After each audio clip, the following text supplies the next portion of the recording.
Élu, avez-vous déjà ressenti ce sentiment inexplicable de vide ou de solitude soudaine, comme si une main invisible vous avait éloigné de cercles que vous fréquentiez assidûment, laissant derrière vous un silence que vous ne compreniez pas? Cette sensation d'être mis à l'écart est souvent perçue comme une punition ou une malchance, mais qu'en serait-il si elle était en réalité le bouclier protecteur du Tout-Puissant s'interposant entre vous et un destin funeste? Nous vivons dans un monde où l'appartenance au groupe et la présence constante dans la vie des autres sont valorisées à l'excès, nous poussant à croire que l'isolement est synonyme d'échec spirituel ou social. Pourtant, les voies de Dieu ne sont pas nos voies, et sa sagesse consiste parfois à retirer ses enfants de la mêlée pour les préserver du chaos qui s'apprête à déferler sur ceux qui refusent de grandir ou de respecter les lois divines. Ce retrait n'est pas un abandon, mais un repositionnement stratégique pour votre survie spirituelle et émotionnelle, une mise à l'abri nécessaire pour que votre paix ne soit pas submergée par les tempêtes que les autres ont déclenchées par leur propre choix. Il est temps de changer de perspective sur ce que vous considérez comme du rejet, car il est très probable que ce que vous appelez solitude soit en fait l'intervention la plus aimante que l'univers ait jamais faite pour vous. Si vous désirez comprendre les secrets spirituels derrière ces séparations et comment naviguer dans cette saison de protection divine avec assurance et sérénité, restez avec nous jusqu'à la fin de ce message d'espérance et de vérité. Abonnez-vous à la chaîne pour plus de révélations divines, appuyez sur le bouton like si cette vidéo vous touche, et laissez vos vœux en commentaire pour partager avec la communauté. Le concept de protection divine par l'isolement est fondamental pour comprendre comment fonctionne la souveraineté de Dieu dans la vie de ses enfants, car il va à l'encontre de notre compréhension naturelle de la solidarité et de l'entraide.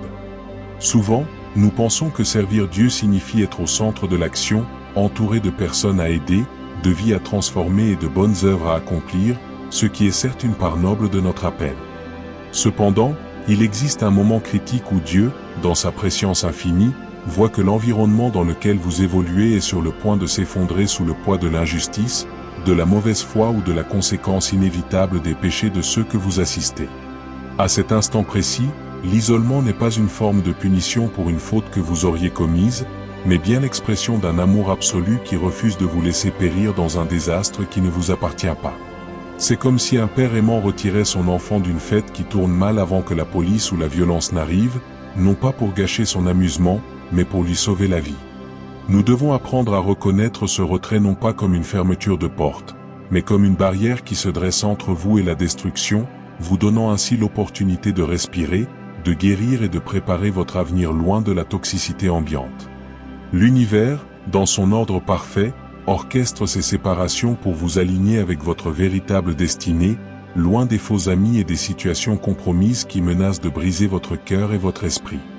Il est essentiel de saisir la distinction entre la solitude imposée par les circonstances et la solitude choisie par Dieu pour votre protection, car cette différence change radicalement votre expérience spirituelle. La solitude du monde est vide, mélancolique et remplie de regrets, mais la solitude divine est pleine de présence, de guidance et de préparation pour une nouvelle étape plus glorieuse. Lorsque l'univers vous retire d'une situation ou d'un groupe de personnes, il le fait souvent sans vous donner d'explications détaillées immédiates, testant ainsi votre foi et votre confiance en sa bonté suprême. C'est dans ce vide apparent que vous êtes invité à remplir votre esprit de la parole et de la lumière, au lieu de chercher à combler le vide avec des distractions ou des relations de remplacement qui seraient inférieures.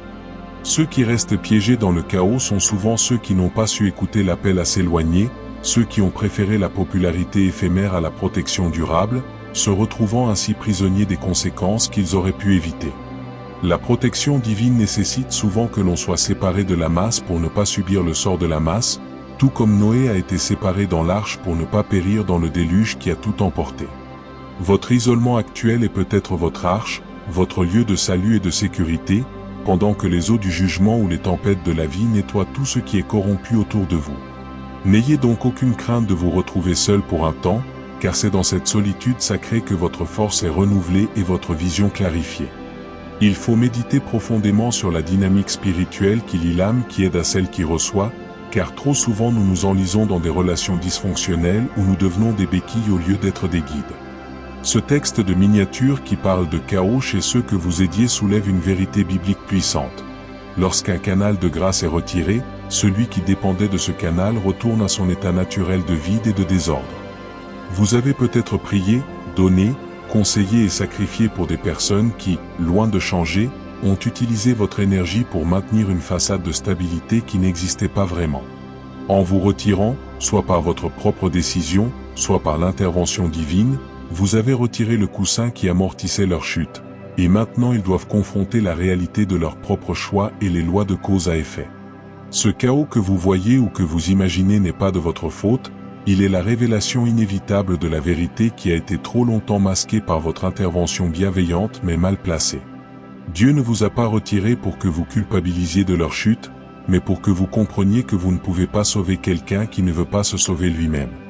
Le chaos est le résultat naturel d'une vie bâtie sur du sable, et votre présence ne pouvait empêcher l'effondrement indéfiniment. Mieux vaut qu'il arrive pendant que vous êtes en sécurité à distance, plutôt que vous ne soyez emporté avec eux sous les décombres. La réalité du chaos qui s'installe chez ceux que vous aidiez doit être observée non pas avec un esprit de jugement ou de vengeance, mais avec la sagesse de celui qui comprend la justice divine. Il est écrit que l'on récolte ce que l'on sème, et pour beaucoup de ces personnes, le temps de la moisson est enfin arrivé, et la récolte est amère. Cela peut sembler dur à entendre, mais l'amour véritable ne consiste pas à protéger les gens des conséquences de leurs actes indéfiniment, car ces conséquences sont souvent les seuls moyens qu'ils ont pour revenir à la raison. Vous avez peut-être été l'ange qui empêchait la roue de la justice de tourner, et Dieu, dans sa miséricorde pour eux, a dû vous écarter pour que la leçon puisse être apprise. Ce chaos est une crise nécessaire, un point de rupture qui les forcera à choisir entre continuer dans le déni ou se tourner vers Dieu pour une véritable transformation. Votre rôle était de planter la graine, d'arroser, mais c'est Dieu qui donne l'accroissement et parfois le feu pour briser la dureté du sol. Ne soyez pas tentés de revenir en arrière pour éteindre l'incendie, car c'est le feu de la purification, et si vous y intervenez, vous risquez de vous brûler à nouveau et d'empêcher l'œuvre que Dieu cherche à accomplir dans leur vie. Regardez cela avec détachement, sachant que la véritable aide que vous leur offrez maintenant, c'est votre prière silencieuse et le respect de leur libre arbitre et des conséquences qui en découlent. Nous devons aussi aborder la question complexe du choc qu'ils ressentent, comme l'indique la miniature, car ce choc est souvent proportionnel au niveau de dépendance qu'ils avaient développé envers vous. Ils sont sous le choc parce que leur système de soutien artificiel s'est effondré du jour au lendemain, les laissant face à leur propre vide et insuffisance. Ce n'est pas tant votre départ qui les blesse que la réalité brutale de ce qu'ils sont devenus sans votre présence bienveillante pour compenser leurs lacunes. Pour vous, élus, ce retrait est un acte de libération, mais pour eux, c'est une catastrophe car ils ont confondu votre grâce avec leur propre capacité. C'est un réveil brutal, un électrochoc nécessaire pour secouer l'individu de sa torpeur spirituelle et l'obliger à prendre ses responsabilités. Dieu permet ce choc pour briser l'orgueil et la suffisance, car tant qu'ils peuvent compter sur vous pour tirer leur charrette, ils ne feront jamais l'effort de développer leurs propres muscles spirituels et moraux. Il est probable qu'ils vous appellent, qu'ils vous supplient ou qu'ils vous accusent, cherchant à vous faire culpabiliser pour revenir dans leur vie et rétablir l'ordre qu'ils ont perdu par leur faute. Votre devoir spirituel est de rester ferme, aimant mais distant, en refusant de reprendre le fardeau qui ne vous appartient pas, sachant que la véritable guérison pour eux commence là où votre intervention s'arrête. La notion de protection divine par l'isolement est intimement liée à la préservation de votre paix intérieure, qui est votre bien le plus précieux et le plus vital pour votre progression spirituelle. Jésus lui-même se retirait souvent de la foule et même de ses disciples pour prier et se retrouver seul avec le Père, montrant par là que le lien avec la source prime sur le service envers la foule. Lorsque Dieu vous retire d'un environnement chaotique, il protège votre paix, cette paix qui dépasse toute intelligence, de la contamination par les inquiétudes, les drames et les péchés de ceux qui vous entourent. Le chaos des autres a une tendance naturelle à se propager, nous aspirant dans des tourbillons émotionnels qui nous détournent de notre centre et de notre appel. Si vous étiez resté au milieu d'eux, votre cœur aurait été accablé, vos prières épuisées par le poids de leur constante crise, et votre vision obscurcie par la fumée de leur feu destructeur. L'isolement est donc le rempart que Dieu érige pour préserver la pureté de votre cœur et la clarté de votre esprit, afin que vous puissiez continuer à entendre sa voix sans les interférences du monde. Votre paix est le terreau dans lequel les promesses de Dieu pour votre vie doivent prendre racine, et Dieu ne permettra pas que les porcs de l'ingratitude viennent piétiner ce terrain sacré. Valorisez cette paix, gardez-la jalousement et ne la laissez pas compromettre par une fausse compassion qui vous ramènerait dans la fosse. Il est impératif de comprendre que l'isolement divin sert aussi à faire le tri dans votre entourage, révélant les vrais amis de ceux qui étaient seulement attachés à ce que vous pouviez leur offrir. Cette séparation est un processus de filtrage divin, passant vos relations au crible de la vérité pour ne laisser que l'or pur des relations authentiques et réciproques. Tant que vous étiez dans la mêlée, et dans tout le monde sans discernement, vous attiriez des profiteurs, des vampires émotionnels et des personnes opportunistes qui ne voulaient pas de vous, mais de vos ressources. En vous retirant, Dieu permet à ces imposteurs de se démasquer par leur réaction, leur colère ou leur indifférence, vous libérant ainsi de liens qui n'étaient pas bénis dès le départ. Ce tri peut être douloureux à l'observation, mais il est essentiel pour votre avenir, car Dieu ne peut vous élever à un nouveau niveau de gloire si vous êtes alourdi par des relations qui ne respectent pas votre valeur spirituelle. Ceux qui restent fidèles, qui prient pour vous à distance et qui respectent votre espace, sont les trésors que Dieu garde pour vous, tandis que les autres s'enfoncent dans le chaos de leur propre vide.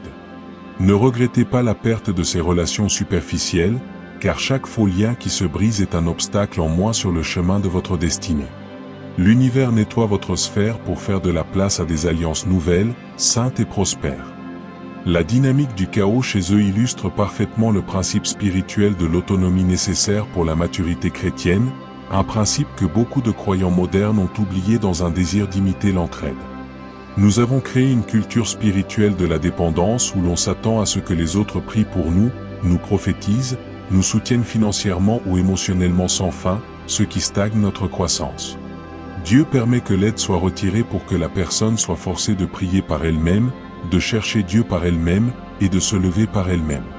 C'est le passage de l'enfance à l'âge adulte dans le royaume spirituel, et comme tout passage, il est accompagné de cris, de chutes et de difficultés. Si vous continuez à faire tout pour eux, vous les maintenez dans un état d'infantilisme spirituel qui les empêche de devenir des soldats robustes pour Christ. Le chaos qu'ils vivent est les douleurs de l'enfantement d'une nouvelle maturité, douloureuse mais indispensable. Votre foi ne doit pas être ébranlée par leur désordre, au contraire, elle doit être affermie par la compréhension que Dieu est un Père qui discipline ceux qu'il aime, et parfois cette discipline implique de leur retirer les béquilles humaines pour qu'ils apprennent à marcher dans la force du Seigneur. Laissez-les grandir dans la tempête, car c'est là que les racines vont profondément et que la foi devient réelle. Il y a une dimension spirituelle profonde concernant la protection de votre onction et de votre appel qui justifie cet isolement soudain et apparemment brutal. L'onction, cette présence de Dieu sur votre vie pour un service spécifique, est comme de l'huile précieuse qui doit être conservée dans des vases purs et protégée des contaminations. Lorsque vous êtes constamment entouré de personnes qui vivent dans le chaos, le péché ou la rébellion, votre onction risque d'être vidée, étouffée ou souillée par leurs crises incessantes qui demandent une attention perpétuelle. Dieu vous retire de ces cercles non pas par mépris pour les perdus, mais pour protéger votre dépôt spirituel, afin que vous soyez prêts pour le moment précis où il pourra vous utiliser avec puissance. Imaginez une épée précieuse gardée dans son fourreau jusqu'à la bataille, elle n'est pas exposée aux éléments intempériels qui pourraient la rouiller. De même, votre temps à l'écart est un temps de polissage et de protection pour l'arme que Dieu veut faire de vous. Ne dévaluez pas votre onction en la jetant en pâture au port, mais acceptez la retraite stratégique que Dieu organise pour vous. Ceux qui sont restés dans le chaos n'ont pas perdu leur chance, mais ils doivent désormais chercher Dieu directement, ce qui est le plan original de toute façon. Votre rôle est de rester saint, séparé et disponible pour Dieu, pas d'être la solution artificielle aux problèmes créés par la désobéissance des autres. Considérons aussi la psychologie de la trahison et de l'abandon que vous ressentez peut-être, sentiment qui est souvent le premier obstacle que vous devez surmonter pour accepter cette protection divine. Quand on a tout donné pour aider, se sentir rejeté ou voir la situation dégénérer sans soi peut faire naître un sentiment d'amertume ou d'échec qui empoisonne l'âme. Il est vital de comprendre que vous n'avez pas échoué. Vous avez terminé votre mandat et Dieu a déplacé son opération. L'ennemi voudrait vous faire croire que vous êtes responsable de leur chaos et que vous devriez retourner les sauver, ce qui est un piège pour vous retenir dans un cycle d'abus spirituel. Vous devez renouveler votre intelligence par la parole de Dieu et voir cette séparation comme une promotion et non comme une rétrogradation. Le sentiment de vide que vous ressentez est l'espace que Dieu crée pour remplir votre vie de choses nouvelles et meilleures. Si votre vie est trop encombrée par les problèmes des autres, il n'y a aucune place pour les bénédictions que Dieu veut déverser sur vous personnellement. Lâchez prise de cette culpabilité injustifiée, car Dieu ne vous tient pas responsable des choix des adultes libres qui vous entourent. Vous avez obéi à l'impulsion d'aider, maintenant obéissez à l'impulsion de vous retirer et de laisser Dieu faire son œuvre de jugement et de restauration sans votre ingérence humaine limitée. La notion que l'univers vous isole pour vous protéger rejoint l'histoire biblique de Lot, qui a été sauvé de Sodome par des anges qui l'ont littéralement tiré hors de la ville avant la destruction. Cet événement est une illustration parfaite de ce qui se passe dans votre vie aujourd'hui. Vous êtes comme Lot, peut-être attaché à la ville, inquiet pour ceux qui y restent, mais les forces divines vous disent de fuir sans regarder en arrière. Le chaos qui s'installe chez ceux que vous aidiez est analogue au feu et au soufre qui s'abattent sur Sodome. C'est le jugement consécutif à l'excès de péché et à la fin de la grâce. Si vous aviez insisté pour rester, vous seriez péri avec eux ou du moins vous auriez été brûlés par les radiations de leur destruction. L'isolement est votre zone de sécurité, la petite ville de Zoar où Dieu vous permet de vous reposer pendant que la tempête fait rage ailleurs. Il est impératif de ne pas ressembler à la femme de Lot qui s'est retournée et qui est devenue une statue de sel. Ne regardez pas avec nostalgie ou inquiétude le chaos de ceux que vous avez quittés. Votre compassion ne doit pas devenir une corde qui vous attache à leur destin malheureux. Acceptez la délivrance qui vous est offerte, car Dieu a vu quelque chose que vous ne voyez peut-être pas encore, l'irrévocabilité de leur chute et la nécessité absolue de votre survie spirituelle. Il est fascinant de noter que le chaos chez les autres sert souvent à révéler la fausseté de leur prospérité ou de leur stabilité apparente, une stabilité qui n'était maintenue que par l'apport constant de votre grâce. Beaucoup de personnes que vous aidiez avaient l'air de bien aller à l'extérieur, mais en réalité, elles étaient des sépulcres blanchis, vides à l'intérieur et prêts à s'effondrer à la première pression. Votre départ a agi comme le vent qui souffle sur la maison bâtie sur le sable, révélant que les fondations n'étaient pas solides. Pour vous, élus, c'est une occasion de voir la réalité avec les yeux de Dieu et de comprendre que votre aide ne créait pas de transformation durable, elle ne faisait que masquer la maladie mortelle. Le chaos n'est donc pas une surprise pour Dieu, c'est une mise en lumière. Il est important de ne pas être scandalisé par la chute, mais de reconnaître que la vérité finit toujours par triompher des illusions. Ceux qui vous jugeaient peut-être de vous éloigner sont maintenant confrontés à leur propre néant, et cela pourrait être, ironiquement, le début de leur véritable repentance. Votre vie, qui est maintenant dans la paix, devient un témoignage silencieux mais puissant de la bonté de Dieu à retirer ses enfants du danger. Le contraste entre votre paix nouvelle et leur chaos est une prédication vivante qui parle plus fort que tous vos mots d'avant. Nous devons aborder la question de la prière d'intercession durant cette période d'isolement, car il y a une nuance subtile entre prier pour quelqu'un et porter les fardeaux que Dieu ne vous a pas demandé de porter. Dieu nous demande de prier pour tous les hommes, y compris pour nos ennemis et pour ceux qui nous persécutent, mais il ne nous demande pas de nous identifier spirituellement à leur chaos au point d'en être affectés. Vous pouvez et devez prier pour la protection de leurs âmes et pour qu'ils trouvent le chemin du retour à Dieu, mais vous devez le faire à distance, avec un cœur libre et non pas avec un cœur lourd et accablé. L'isolement protège votre capacité à prier avec foi et espérance, car si vous êtes trop mêlé à leur situation, vos prières seront empreintes de peur, d'anxiété et d'émotions négatives. Dieu veut que vous soyez un intercesseur puissant, debout dans le lieu saint, et non une victime collatérale de leur guerre spirituelle. En vous retirant, Dieu vous donne une position de hauteur, une position de surplomb depuis laquelle vous pouvez voir la situation avec la perspective divine et déclarer la volonté de Dieu sur leur vie sans être écrasé par les circonstances. C'est une différence majeure de posture spirituelle qui est essentielle pour votre propre santé mentale et émotionnelle. Priez pour eux, oui, mais laissez le résultat entre les mains de Dieu et refusez de laisser leurs nuages venir assombrir votre ciel bleu. L'isolement est aussi le terrain fertile pour la révélation de votre propre identité en Christ, une identité qui est souvent voilée lorsque nous sommes trop préoccupés par les besoins et les attentes des autres. Quand vous passez vos journées à courir après les autres pour les sauver, vous finissez par oublier qui vous êtes en Dieu, quels sont vos rêves et quels sont vos dons propres. Ce temps à l'écart est un cadeau que Dieu vous fait pour que vous puissiez vous redécouvrir, non pas comme l'aide de quelqu'un d'autre, mais comme l'enfant bien-aimé du Père qui a une mission unique et distincte. L'univers vous isole pour que vous puissiez entendre votre propre cœur et la voix de Dieu vous parler de votre avenir, sans le bruit de fond des cris et des demandes incessantes de votre entourage. C'est le moment de redécouvrir vos passions, de développer vos talents et de renouer avec les rêves que vous aviez mis de côté parce que vous étiez trop occupé à porter les fardeaux d'autrui. Votre identité ne doit pas être définie par votre utilité aux autres, mais par votre relation avec le Créateur.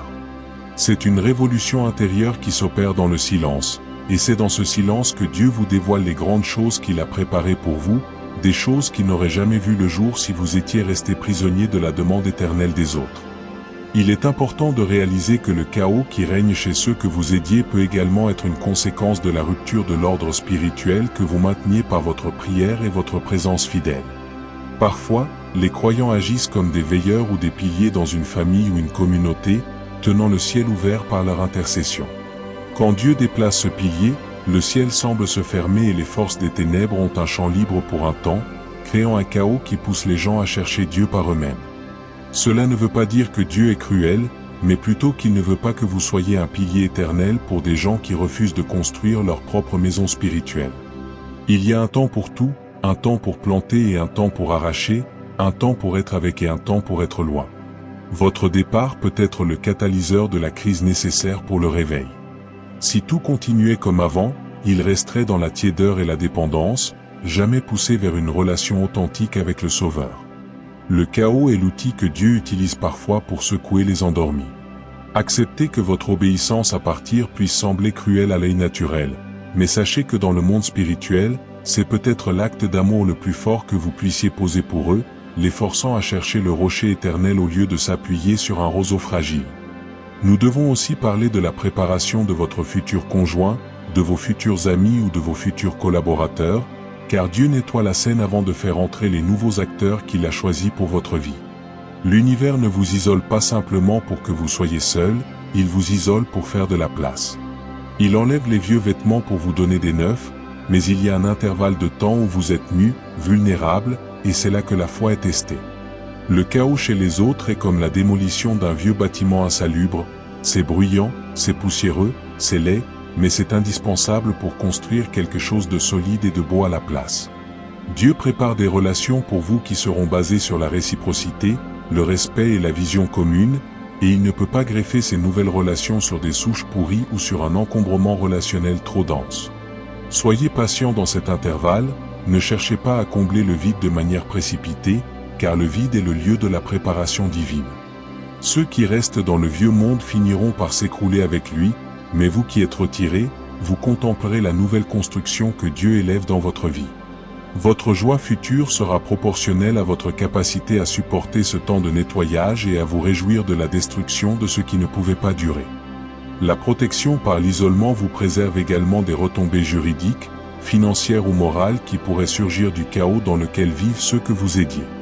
Souvent, nous ne réalisons pas à quel point nous sommes associés spirituellement et socialement aux personnes que nous aidons, et quand leur monde s'effondre, les décombres peuvent nous atteindre et nous ensevelir sous des accusations injustes ou des dettes. Dieu, dans sa sagesse prophétique, voit le procès venir, la banqueroute, le scandale ou le divorce qui pointe à l'horizon, et il vous fait sortir de la ligne de mire pour que vous ne soyez pas injustement affectés. C'est une grâce immense d'être retiré d'une situation avant qu'elle n'explose, et cela témoigne de la faveur spéciale de Dieu sur votre vie. Beaucoup de personnes ont ruiné leur vie, leur réputation ou leur mariage en voulant jouer les héros dans des situations qui les dépassaient et qui finissaient par les engloutir. En acceptant l'isolement, vous acceptez le bouclier de la prudence divine. Ne vous sentez pas coupable de ne pas être là pour prendre les coups à leur place. Dieu est votre avocat et il ne vous mettra pas en position d'être la victime sacrificielle de leurs mauvais choix. Votre réputation, vos finances et votre moralité sont précieuses pour votre ministère futur, et Dieu les garde jalousement en vous mettant à l'écart. Il y a une dimension profonde de l'isolement qui est liée au dépouillement de l'ego spirituel, car souvent l'aide que nous apportions aux autres nourrissait inconsciemment notre orgueil et notre besoin de validation. Nous aimions être ceux qui sauvent, ceux qui ont la réponse, ceux sur qui tout le monde compte, et cela peut devenir une idole subtile qui nous détournant de Dieu. En nous plaçant dans l'isolement, Dieu nous prive de cette source d'approvisionnement narcissique, nous laissant face à nous-mêmes et face à notre propre besoin de grâce. C'est une expérience humiliante mais incroyablement purificatrice, car elle nous apprend à trouver notre valeur non pas dans ce que nous faisons pour les autres, mais dans ce que Christ a fait pour nous. Le chaos chez les autres nous montre aussi les limites de notre pouvoir. Nous ne sommes pas Dieu, nous ne pouvons sauver personne, et voir l'échec de nos efforts malgré tout nous ramène à la totale dépendance de la souveraineté de Dieu. C'est une leçon d'humilité vitale pour quiconque veut servir Dieu avec puissance. Dieu ne peut pas utiliser des serviteurs qui pensent être les sauveurs du monde, il utilise des serviteurs qui savent qu'ils sont eux-mêmes des pécheurs sauvés par grâce et qui pointent uniquement vers le vrai Sauveur. L'isolement casse l'orgueil du Sauveur et élève la stature du serviteur fidèle. Considérons le principe de la sanctification par la séparation, qui est un fil conducteur dans toute la Bible, de l'appel d'Abraham à quitter son pays, jusqu'à l'appel de l'Église à sortir de Babylone. Dieu a toujours appelé son peuple à être séparé, à être saint, à être mis à part, et cela implique souvent une séparation physique et relationnelle de ceux qui ne marchent pas selon les mêmes principes. L'univers vous isole parce que vous portez une semence sainte, et cette semence ne peut pas germer dans un environnement infesté par les mauvaises herbes du chaos et de la rébellion. Le chaos chez les autres est la manifestation de leur nature non régénérée ou de leur désobéissance aux lois de la vie, et Dieu ne veut pas que vous soyez contaminés par cette ambiance. C'est pour votre bien qu'il vous retire, pour que votre caractère puisse se former sans les distorsions causées par l'influence des toxiques spirituels autour de vous. La séparation n'est pas un acte de haine, c'est un acte de préservation sainte. Tout comme un jardinier isole les plantes malades pour protéger le reste du jardin, Dieu vous isole pour protéger la beauté et la santé qu'il est en train de cultiver en vous. Ne résistez pas à cette séparation, car elle est la marque de ceux qui appartiennent à Dieu et qui sont appelés à porter du fruit en leur saison. L'isolement est aussi le moment où Dieu vous parle de la stratégie pour le futur, car dans le tumulte des relations et des aides constantes, il est souvent difficile de discerner la voie fine de l'esprit. Quand vous avez 10 personnes qui vous demandent des conseils, de l'argent ou du temps, votre esprit est saturé de bruit, et les instructions de Dieu peuvent être noyées dans la cacophonie des demandes humaines. En vous mettant à l'écart, Dieu réduit le volume du bruit du monde pour que vous puissiez entendre le murmure de sa direction. C'est dans le calme de la retraite que Moïse a reçu la loi, qu'Élie a entendu Dieu dans le vent léger, et que Jésus a choisi ses disciples. Le chaos qui règne chez ceux que vous aidiez continue de faire du bruit, mais vous n'êtes plus obligé de l'écouter, vous avez le privilège de changer de station et de vous caler sur la fréquence céleste. Ce temps d'écoute est critique pour les années à venir, car les batailles que vous allez livrer nécessitent des stratégies précises que vous ne pouvez pas recevoir dans la précipitation. L'isolement est le bureau du général où la guerre est planifiée avant d'être livrée. Valorisez ce temps d'instruction divine, car c'est là que se gagnent les victoires futures avant même qu'elles ne se manifestent physiquement. Il est crucial de comprendre que le choc et le chaos vécus par ceux que vous aidiez peuvent être le terreau d'une nouvelle forme de désespoir qui, paradoxalement, pourrait les mener à Dieu. Tant qu'ils avaient vous pour les soutenir, ils pouvaient éviter de regarder leur vide en face, mais maintenant que vous êtes partis, ce vide les avale. C'est dans cette extrémité que l'homme cherche souvent son Créateur. Votre départ a agi comme la suppression du filet de sécurité qui permettait de jouer avec le péché sans conséquences immédiates. Maintenant, les conséquences sont là, réelles et tangibles, et elles les forcent à s'interroger sur le sens de la vie et la solidité de leur fondation. Ne jugez pas ce chaos, mais comprenez-le comme une œuvre potentielle de la grâce qui cherche à les ramener à la maison du Père. Tant que l'on est confortable, on ne cherche pas de changement. La misère, le chaos et la perte sont souvent les instruments que Dieu utilise pour briser la coquille dure de l'indépendance humaine. Votre isolement n'est donc pas seulement pour vous, il est aussi pour eux, indirectement. Vous priez pour eux, vous les aimez, mais vous refusez d'être une fausse solution qui les empêche de trouver la vraie solution. C'est une forme dure d'amour, l'amour de la vérité, qui choisit le bien suprême de l'âme de l'autre, même si cela signifie le laisser passer par la douleur. La protection par l'isolement vous garde également de l'épuisement spirituel et émotionnel, qui est l'un des pièges les plus subtils dans la vie des serviteurs et des aidants. Le chaos des autres demande une énergie constante pour être contenu, et si vous restez connecté à cette source de drain, vous finirez par vous vider jusqu'à la sécheresse de l'âme. Dieu vous retire comme on retire une pile d'un appareil qui chauffe trop, pour éviter qu'elle n'explose ou qu'elle ne soit endommagée de manière irréversible. L'épuisement vous rendrait inutile pour le royaume de Dieu et pour vous-même, et Dieu protège sa créature en l'empêchant de se consumer dans un feu qui ne l'appartient pas. Votre santé mentale et physique est une priorité pour Dieu, car votre corps est le temple du Saint-Esprit. En vous éloignant, Dieu vous permet de recharger vos batteries, de restaurer votre âme et de retrouver la joie de votre salut. Ce n'est pas de l'égoïsme que de vouloir préserver sa santé spirituelle, c'est de la sagesse. Un soldat blessé ne peut pas se battre efficacement, un serviteur épuisé ne peut pas servir avec amour. L'isolement est l'hôpital de campagne où Dieu soigne vos blessures de guerre avant de vous renvoyer sur le front, mais un nouveau front, plus léger et plus conforme à sa volonté. Il est aussi important de réaliser que l'isolement vous permet de développer une relation plus intime et personnelle avec Dieu, sans les intermédiaires humains ou les distractions des besoins urgents des autres. Dans le feu de l'action, notre relation avec Dieu peut devenir fonctionnelle, réduite à des demandes pour les autres, et nous perdons la dimension de l'amour simple et de l'adoration pure. Dieu vous isole pour vous ramener à la première chose, la seule chose nécessaire, s'asseoir aux pieds de Jésus comme Marie, plutôt que s'agiter comme Marthe. Le chaos chez les autres peut continuer carrefouré, mais vous êtes invité à entrer dans la chambre secrète pour fermer la porte et prier le Père qui voit dans le secret. C'est là que se forgent les amitiés éternelles et les alliances spirituelles solides. C'est une période de fiançailles avec le divin, où vous apprenez à connaître sa voix, à sentir son cœur et à comprendre ses voies. Cette intimité sera la source de votre force pour les années à venir et sera bien plus puissante que toutes les stratégies humaines d'aide que vous pouviez déployer auparavant. L'univers retire l'humain pour vous donner le divin, et c'est l'échange le plus profitable que vous puissiez faire sur cette terre. La dynamique du chaos chez ceux que vous aidiez révèle aussi la fin de la fausse grâce qui régnait dans ces relations, une grâce qui tolérait le péché et qui n'exigeait aucun changement. En partant, vous avez enlevé le tampon qui permettait cette tolérance dangereuse, et maintenant la réalité de la justice divine se manifeste. Il est vital de comprendre que la véritable grâce ne couvre pas le péché pour permettre de continuer dedans, mais elle libère du péché pour en sortir. Votre aide, si elle n'était pas accompagnée de repentance chez l'autre, pouvait devenir de la complicité spirituelle sans que vous le sachiez. Dieu, dans sa sainteté, ne peut pas continuer à bénir des arrangements qui favorisent le désordre spirituel. Il permet le chaos pour que la lumière de la vérité brille sur les zones d'ombre qui étaient cachées. Ce n'est pas facile à voir, surtout quand on aime les personnes concernées, mais c'est nécessaire pour leur restauration réelle. Tant qu'il n'y a pas de crise, il n'y a souvent pas de prise de conscience radicale. Acceptez que la fausse paix que vous entreteniez par votre présence soit brisée, afin que la paix véritable de Dieu, qui passe par la justice et la vérité, puisse s'établir un jour dans leur vie.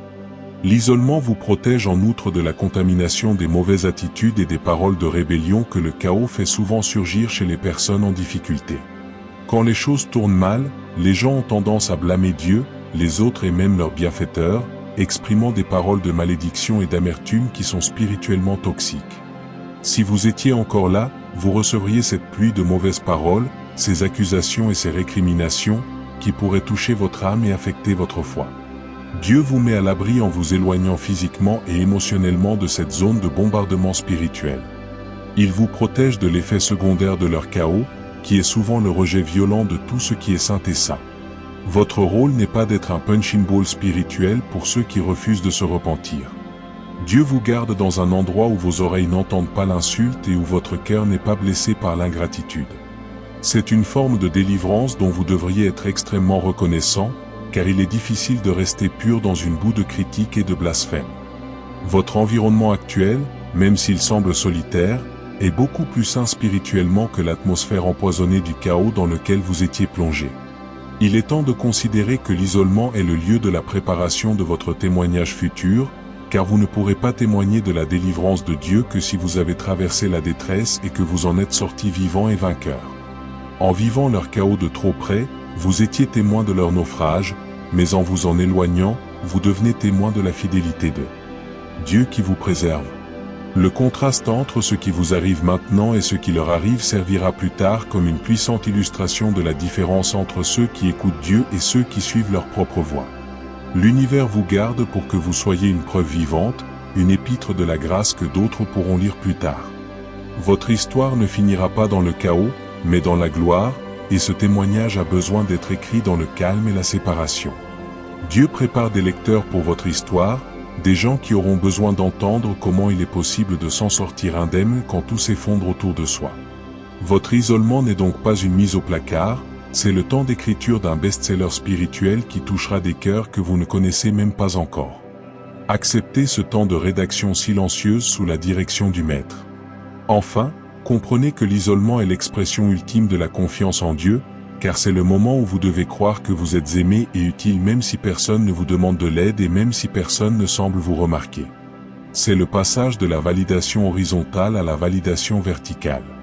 Le chaos chez ceux que vous aidiez montre la fragilité de la validation humaine qui s'effondre dès que les crises arrivent, mais votre isolement vous apprend à trouver votre valeur aux yeux de Dieu qui ne change jamais. C'est un test majeur pour votre foi. Pouvez-vous être heureux et en paix même si vous ne servez personne d'autre pour un temps? Pouvez-vous accepter que Dieu puisse prendre soin de vous sans que vous ayez à courir partout? Si vous réussissez ce test, vous entrerez dans une dimension de repos spirituel que très peu de chrétiens connaissent. L'univers vous isole pour vous apprendre que votre valeur ne réside pas dans ce que vous faites, mais dans qui vous êtes en lui. C'est la vérité la plus libératrice que vous puissiez saisir. Une fois cette vérité ancrée, vous pourrez retourner servir les autres, mais ce sera avec une force, une joie et une liberté que vous n'aviez jamais connues auparavant, et votre aide sera alors véritablement efficace et durable. Voici, élus, la puissante vérité que nous devons graver profondément dans nos cœurs aujourd'hui. Ce que vous percevez souvent comme un rejet cruel ou un abandon inexpliqué est en réalité le bouclier protecteur du Tout-Puissant qui vous sépare activement d'un danger imminent et invisible. L'univers et Dieu lui-même ne retirent jamais quelque chose de votre vie, aussi précieux soit-il, sans avoir l'intention ferme et absolue de le remplacer par quelque chose de bien meilleur, de bien plus solide et de bien plus aligné avec votre destinée divine suprême. Le chaos qui s'installe inévitablement chez ceux que vous aidiez n'est nullement un signe de votre échec ou de votre insuffisance, mais bien la preuve irréfutable et éclatante que la grâce surnaturelle qui les soutenait par votre intermédiaire était une grâce de saison, et que cette saison est désormais révolue pour laisser place à la justice et à la vérité. Vous avez été fidèle, vous avez généreusement versé votre cœur, vous avez intercédé avec ardeur et donné sans compter. Et maintenant Dieu vous dit impérativement de lever les yeux au-dessus de la poussière et de voir la nouvelle route grandiose qu'il ouvre devant vous, une route de paix incomparable, de restauration totale et de gloire future. Ne laissez plus jamais le sentiment de culpabilité ou la peur du manquer vous retenir prisonnier dans un passé qui est spirituellement condamné à s'effondrer sous le poids de ses propres iniquités. Votre avenir est radieux, il est protégé par la main vigilante et puissante du Très-Haut, et il ne dépend absolument plus des caprices, de l'ingratitude ou de l'instabilité de ceux qui ont choisi de ne pas grandir ni d'honorer les liens sacrés. Réjouissez-vous avec une ferveur nouvelle de cette séparation divine, car elle est le signe indéniable que Dieu est en train de faire une œuvre profonde de purification en vous et autour de vous, séparant méthodiquement le précieux du vil pour ne laisser dans votre vie que ce qui est pur, saint et durable pour l'éternité. Il est temps d'embrasser votre solitude non pas comme une punition, mais comme une présence divine, comme une chambre nuptiale sacrée où votre époux céleste vous prépare avec amour pour des noces éternelles, loin du tumulte et de la confusion d'un monde qui se désintègre. Marchez donc la tête haute, le cœur en paix, assurez que celui qui vous a appelé est fidèle et que ses projets pour vous sont des projets de paix et non de malheur, pour vous donner un avenir et une espérance qui ne seront jamais déçus. Abonnez-vous si ce n'est pas déjà fait, like cette vidéo, partagez-la avec vos proches, et laissez un commentaire avec vos vœux pour que nous grandissions ensemble dans la foi.